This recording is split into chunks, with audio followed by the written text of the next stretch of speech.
الرحمن السلام علیکم۔ آج 8 جنوری بروز ہفتہ ہم بات کریں گے 3 اہم ایشوز کے حوالے سے۔ مری میں جو افسوسناک واقعہ سامنے آیا ہے اور جس طریقے سے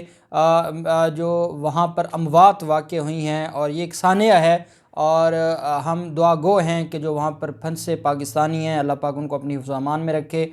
جن کی ڈیتھ ہو چکی ہے، اللہ پاک ان کے درجات بلند کرے۔ کون ذمہ دار تھا، کیسے یہ سارا کچھ ہوا، اب کیا کارروائی ہونے جا رہی ہے، اور اس پر جو ہمارے کرپٹ سیاستدان ہیں جن کو ہمیشہ ایک ہی موقع چاہیے، اور وہ ہیں جو حکومت پر اور عمران خان پر تنقید کرنے سے باز نہیں آتے۔ اصل معاملہ کیا ہے، اور اب حکومت نے اس کے حوالے سے جو ایک اہم کمیٹی بنائی ہے سارے معاملات کی تحقیقات کے لیے، اور اس میں اصل میں ذمہ دار کون ہے، اور پھر مری کے لوگوں کا جو کردار ہے اس کو ہم سلام پیش کرتے ہیں۔ بڑی اہم تفصیلات میں آپ کے ساتھ شیئر کرنے جا رہا ہوں، اور پھر ہم بات کریں گے D G NAB Rawalpindi Irfan منگی وہ شخص ہے جو اس جے آئی ٹی کا سربراہ تھا جو آصف زرداری اینڈ کمپنی کے خلاف بنائی گئی تھی، اور عرفان منگی کے خلاف سپریم کورٹ میں قاضی فیاض عیسیٰ صاحب نے بڑے اہم سوالات اٹھائے تھے، اور کہا تھا کہ ان کو اپوائنٹ کیا گیا تھا، ایک انجینئر کو آپ نے ڈی جی بنا دیا، اور اس پر بڑے سوالات اٹھائے تھے۔ حالانکہ ایک انجینئر اگر اسسٹنٹ کمشنر بن سکتا ہے، وہ آگے جا کے ڈپٹی کمشنر بن سکتا ہے، وہ کمشنر بن سکتا ہے، وہ سیکرٹری بن سکتا ہے، تو وہ ڈی جی نیب نہیں بن سکتا۔ وہ ڈاکٹرز اگر جو جا سکتے ہیں پولیس میں، وہ چاہے وہ اے ایس پی بنے، چاہے ایس پی بنے، چاہے وہ ایس ایس پی بنے، آگے بڑی پوسٹوں پر چلے جائیں، لیکن وہ ڈاکٹر ہوں اور وہ چل سکتے ہیں، تو ڈی جی نیب انجینئر نہیں لگ سکتا تھا، اور اس پر سوالات اٹھائے تھے اور سپریم کورٹ آف پاکستان میں۔ اور وہ عرفان منگی کیوں سب کی آنکھوں میں ہمیشہ چبھتا ہے، اس کی وجہ یہ ہے کہ عرفان منگی کی جو کارکردگی ہے وہ سب سے الگ ہے، اور عرفان منگی نے اپنی آج کارکردگی قوم کے سامنے پیش کی ہے، اور جو بڑے مافیا کے خلاف کارروائیاں کی ہیں وہ سامنے رکھی ہیں۔ اس کی تفصیلات میں آپ کے ساتھ شیئر کروں گا۔ سب سے پہلے تو جو یہ واقعہ ہوا، اور جس طریقے سے 1.5 لاکھ کے قریب گاڑیاں ہیں جو مری میں داخل ہوئیں، حالانکہ ذرائع کے مطابق جو 35,000 گاڑیوں کی اجازت ہوتی ہے، جو ڈسٹرکٹ انتظامیہ ہے مری کی، ان کی نااہلی کہہ لیں یا ان کی غفلت ہے، اور میں سمجھتا ہوں کہ وہ ان کو اس کی ذمہ داری لینی ہوگی۔ جب آپ نے جتنی کیپیسٹی ہے اس سے زیادہ گاڑیاں آپ داخل کروائیں گے تو پھر معاملات ایسے ہی بنیں گے، اور یہ معاملات پھر ایک بدقسمت سانحہ کی طرف ہی لے کر جائیں گے۔ اور پھر آپ یہ بھی جانتے ہیں کہ 10 سالہ ریکارڈ ٹوٹا ہے برف باری کا، اور طوفانی برف باری ہوئی ہے 10 سال کے بعد، اتنی بڑی جو پیمانے پر اور طوفانی برف باری ہوئی ہے، تو نہیں اندازہ ہوتا اتنا زیادہ۔ پہلے بھی ہم دیکھتے ہیں برسات کا موسم ہو، ساون کے موسم میں گاڑیوں کی لمبی 3 دن لائنیں لگی رہتی ہیں، اور اسلام آباد تک لائنیں لگ جاتی ہیں جو لوگ جاتے ہیں سیاحت کے لیے۔ تو یہ کوئی پہلی دفعہ نہیں ہوا۔ پہلی بات تو یہ ہے کہ یہ کوئی فرسٹ ٹائم نہیں ہوا کہ گاڑیوں کا رش تھا اور لائنیں لگ گئیں اور وہاں یہ سارا معاملہ ہوا۔ یہ جب بھی یہ چاہے برف باری کا ایونٹ آتا ہے، یا برف باری کا جب موسم آتا ہے، یا دوسری طرف جب برسات کا موسم ہو اور گرمیوں میں لوگ جاتے ہیں ٹھنڈے علاقوں میں اپنی چھٹیاں انجوائے کرنے کے لیے، فیملیوں کے ساتھ جاتے ہیں، تو یہ ہمیشہ ہی بڑے عرصے سے ہم سنتے آ رہے ہیں، جب بارشیں ہوتی ہیں، لینڈ سلائڈنگ ہوتی ہے، گاڑیاں رک جاتی ہیں، لائنیں لگ جاتی ہیں، 2-3 دن لگ جاتے ہیں۔ یہ کوئی پہلا نہیں ہوا، لیکن اس میں 2 چیزیں ہیں۔ ایک تو جو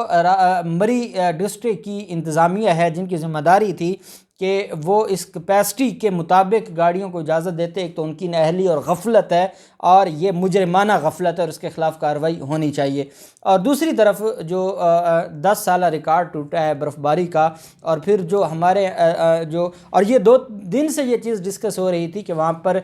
گاڑیوں کا رش بہت زیادہ بڑھ رہا ہے، اور ہمیں فیملیوں کے ساتھ نہیں نکلنا چاہیے، لیکن شاید ہم لوگ بھی ان چیزوں کو سیریس نہیں لیتے اور فیملیوں کے ساتھ چل پڑتے ہیں، جس کی وجہ سے پھر اتنی پریشانیاں اٹھانا پڑتی ہیں، اور افسوسناک جو سانحات ہیں وہ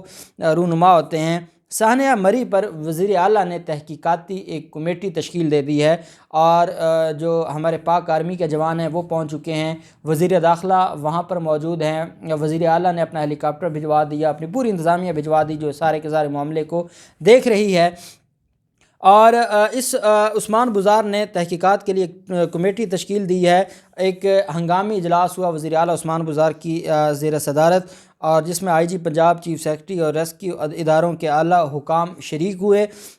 وزیر اعلیٰ نے مری واقعے کی تحقیقات کے لیے 3 رکنی کمیٹی بنانے کا حکم دیا جو 72 گھنٹوں کے اندر اندر اپنی رپورٹ پیش کرے گی۔ اس کمیٹی میں پولیس اور انتظامیہ کے سینئر افسران شامل ہوں گے جن کے ناموں کا اعلان بعد میں کیا جائے گا۔ کمیٹی اس بات کی تحقیقات کرے گی کہ مری میں جو موسم کی شدت تھی، اس حوالے سے انتظامات کیوں کم کیے گئے، اگر کیے تو یہ واقعہ کیوں آیا، اور جانیں کیوں ضائع ہوئیں۔ اگر ریلیف آپریشن بروقت شروع کیا گیا تو اس میں کس حد تک انتظامی غفلت ہوئی۔ یہ سارے سوالات اٹھائے گئے ہیں۔ مری میں جو ہے وہ اس وقت تک جو ذرائع کے مطابق 19 کے قریب اموات ہو چکی ہیں، اور جو کافی حد تک وہاں پر روڈ کلیئر ہو چکے ہیں، اور ہم امید کرتے ہیں کہ بہت جلد انشاءاللہ یہ جو سارا معاملہ ہے یہ حل ہو جائے گا۔ ہم ان فیملیوں کے ساتھ ہیں جن فیملیوں کے پیارے اس جہان سے چلے گئے ہیں، جن کی موت ہوئی ہے، اور جو وہاں پر ابھی تک پھنسے ہوئے ہیں ان کے لیے ہم دعا گو ہیں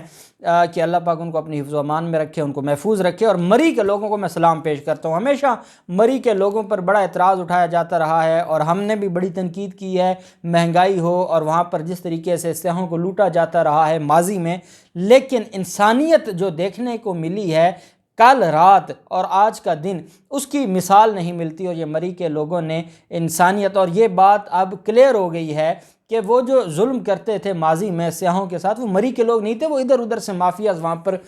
ہوٹلز بنا کر بیٹھی ہے اور دکانیں بنا کر بیٹھے ہیں جو عوام کو لوٹتے ہیں۔ مری کے لوگوں نے حق ادا کیا ہے، اپنی مدد آپ کے تحت انہوں نے سیاحوں کی جتنی مدد کر سکتے تھے کی ہے، اور اس بات کی مختلف سیاحوں نے بھی اس بات کی تصدیق کی ہے اور اس بات پر سلام پیش کیا ہے مری کے لوگوں کو۔ پوری قوم مری کے لوگوں کو سلام پیش کرتی ہے، لیکن ایک طبقہ ہے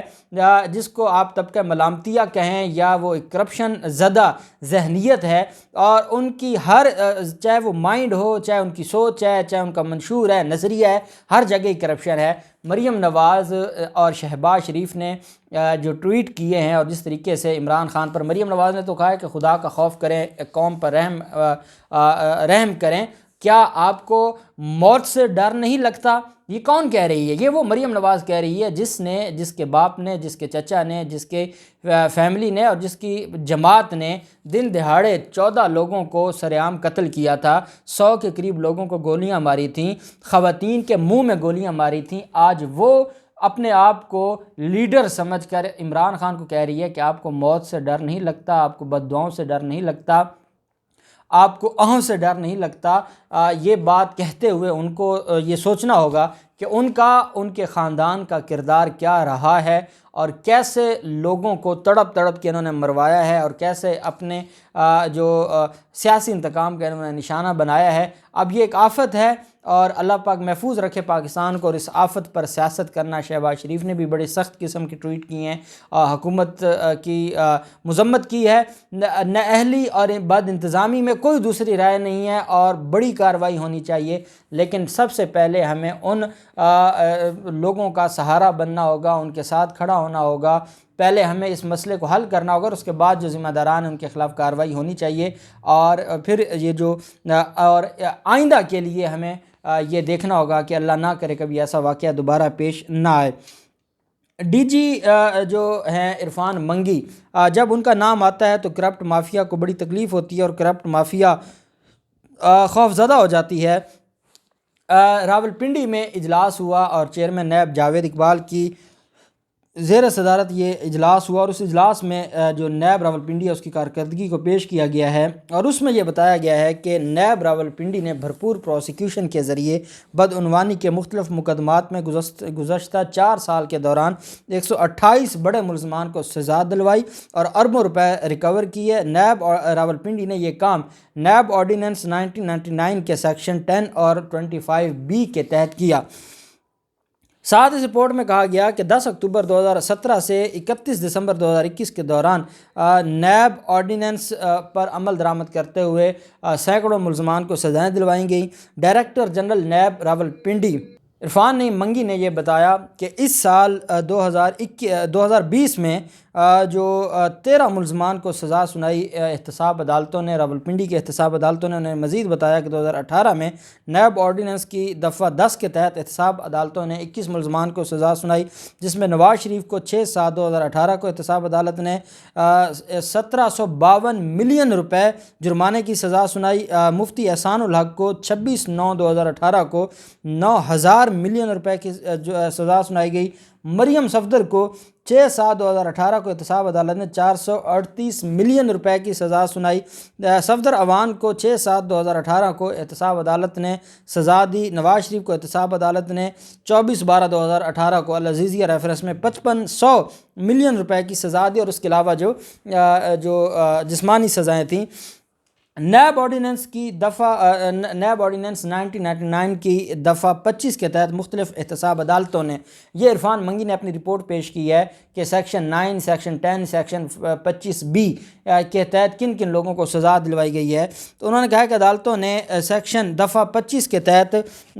23 ملزمان کو سزا سنائی. 2020 کے دوران نیب راولپنڈی کی کوششوں سے جو مختلف احتساب عدالتوں نے 21 ملزمان کو سزائیں سنائیں. ساتھ انہوں نے یہ بتایا کہ زین ملک کو احتساب عدالت نے 24/8/2020 کو سزا سنائی اور اس سے 4955 ملین روپے کی رقم برآمد ہوئی. زرداری گروپ کے جے وی اوپل سے 225 سے 1.22 ارب کک بیکس لینے کے مقدمے میں ملزم زین ملک کو احتساب عدالت نے 24/8/2020 کو سزا سنائی اور اس سے 170 ملین روپے کی رقم برآمد ہوئی. وہ پلی بارگین کے ذریعے رقم دے کر گئے تھے جو ہیں ملک ریاض کے خاص جو ہیں. دوسری طرف ان کے جو فیملی ممبر ہیں، جعلی اکاؤنٹس کیس میں بیریا ٹاؤن سے 8.3 ارب روپے اے پی ایس مشتاق اور زرین ملک کے مشترکہ اکاؤنٹ کے ذریعے جعلی کھاتوں میں منتقلی کے مقدمے میں ملزم زین ملک کو احتساب عدالت نے 24/8/2020 کو سزا سنائی اور 31.79 ملین روپے برآمد ہوئے. عبدالغنی مجید اور دیگر کے خلاف بینک ریزیڈنسی کیس میں ملزم زین ملک کو 11/8/2020 کو احتساب عدالت نے سزا سنائی اور اس سے 1563 ملین روپے برآمد ہوئے. حسین لوائی اور دیگر کے خلاف مقدمے میں بھی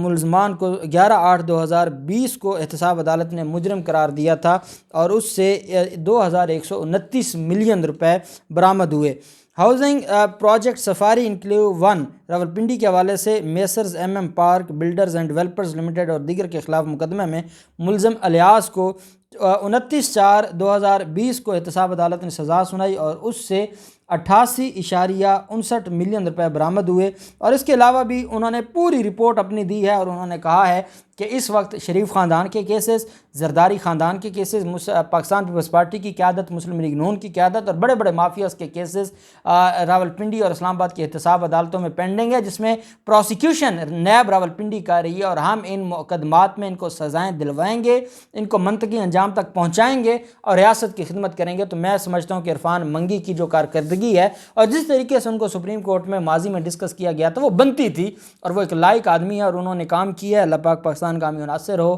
بہت شکریہ. اللہ حافظ. پاکستان زندہ باد.